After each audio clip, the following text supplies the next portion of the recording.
Good morning, good afternoon, good evening. This is me, your boy Black Voice, and we are live in the living room. I just want to thank everybody for stopping by, looking at my videos, subscribing to my channel, liking them. I just walked in and I had to do a segment regarding Ice-T and how he may have felt about Tupac and some of the things that he done, or perhaps some of the things that Tupac may have said. Do I agree with everything that Tupac done? No, I don't. He is my favorite rapper. To me, he's the greatest rapper of all times. And but there was some things that Ice-T said, and I felt like he should have never went publicly and said what he said. So I'm gonna let y'all look at it, and I'm gonna give y'all my input or whatnot. I was like, Pop, man, this is crazy. But I'll tell you some real inside shit. He was in my house. I had a studio called the Crack House, and he was at my house with the Outlaws, a couple of the Outlaws, and he played me Hit 'Em Up. Oh, wow. And I didn't like it. And I was like, I'm gonna start some shit. You didn't like it because of what he was saying? I didn't like him starting the beef. I was like, dog. You knew where it was going to go. I said, you going in on dude's wife and all that. I was like, yo. He's like, yo. And then at that time, he thought Big had shot him. And I was like, yo, well, you can you ain't supposed to be handling that with a record, really, are you? You know? So we kind of was on bad terms at that because he wanted me to ride with him. But I was like, I couldn't, you know? And so that, we was kind of like in that zone when he got killed. Was what he was saying on that record, was he saying that was reality, or was he saying, I'm just a rah-rah record. It's a beef record. You know, he's talking about his wife. But it's a beef record. Like, if you're going to set it, and you setting it yelling West Coast, you shouldn't have set this. I knew that was going to turn into a real situation. Course, yeah. He's talking about, you know, I'm not out-rapping you. I'm threatening you. I'm talking real. Yeah, and I'm like, I was like, I mean, if you really finna go there, you know, I'm sitting back like the nigga, like who I'm supposed to be. I'm older. Yeah. I'm like, this is, you know. But he wanted me to go like, yeah, this is good shit. Let's do it. Is he saying, yes, man? Is he saying that he smashed Faith? That's what I was asking. You heard the record, but he said that he smashed Faith. You heard the record. So he said it, but was he in the studio? Was he saying this is truth, or I'm just saying it? No, I didn't get there. I just listened to the playback and was like, dog, that's, I don't know. Just in general, you're like, not a good idea. It was too much. Yeah, it's not a good idea. Yeah. Plus, I'm cool with New York. Like, you finna You start. knew what it was going to create. Absolutely. Right. You are New York, though. But It was going to cause a crazy and all bullshit aside, right? If you think a nigga shot you, why you making a record? It's street shit. Right? Okay, so we went there. Right. You handle this with a record? Yeah. Okay? But he wasn't ready for that. And I wasn't really trying to send him on no I was just trying to get it. Yeah, like, don't do that. Come on, man. But you know, as an OG shit, like, you know, school. Yeah. But anyway, long story short, you know, I love Pac. Pac was a good kid.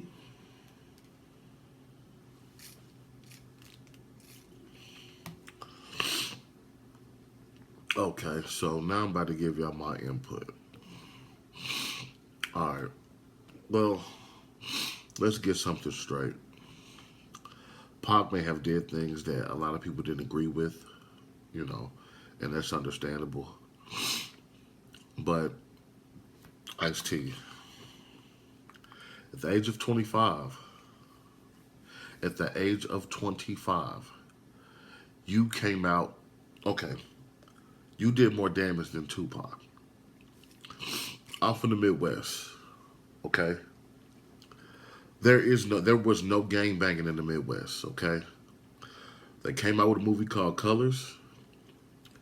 What followed up with that movie was a song from the motion picture on the soundtrack called Colors. Who wrote that song? Who rapped that song? Ice-T. So at 25 years old, the song you did started a whole epidemic of different people in other regions who never knew anything about gangbanging. Like, especially where I'm from, it wasn't no such thing as no gangbanging off Red or Blue. I just remember as a child that all of a sudden my neighborhood changed. It went from you can wear what you want to wear to being a all blue, all Crip neighborhood. And Ice-T, let's just be honest.